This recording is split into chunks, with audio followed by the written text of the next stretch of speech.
Hello, Christina, and thank you for your contribution to this week's assignment. As I was reading, there was a consistent phrase repeated throughout the book of Luke, and it was about the good news. I noticed that you mentioned the good news in your response, and mentioned that in my response as well. God came to bring the good news to everyone.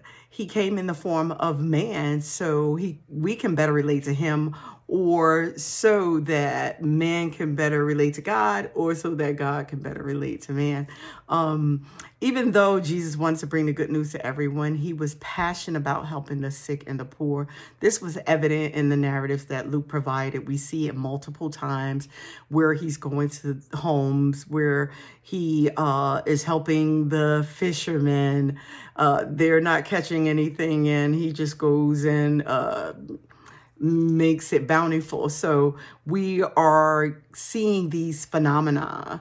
We are seeing the experience as told by Luke. We are seeing it happen throughout the Bible, throughout the book of Luke, where we're making our own impression and forming our own ideas of how Jesus was relational.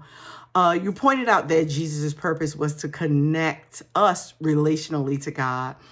Luke gave us a second order narrative about the life of Jesus and how his works on earth helped humans to become more relational. We don't have a firsthand statement from Jesus, as we know, when in the Bible, in most Bibles, and as I have learned in most Bibles, when they refer to God or they refer to Jesus speaking, is usually the red text. Little fun fact there. But here we hear the interpretation from Luke.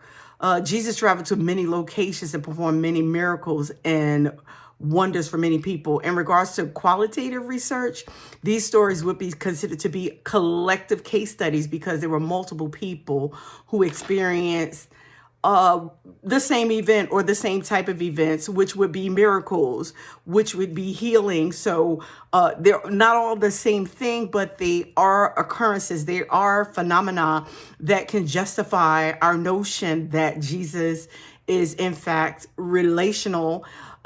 In my response, I wanted to find information to explain what Jesus was like relationally.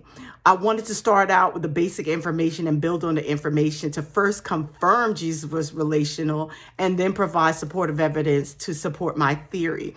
And so just reading everyone else's documentation, I think we all did a great job, specifically you, in regards to the statement of the good news, because that's where I went, was my starting point, was to say, bringing the good news to everyone required being relational. It required meeting people where they were, on whatever level they were on.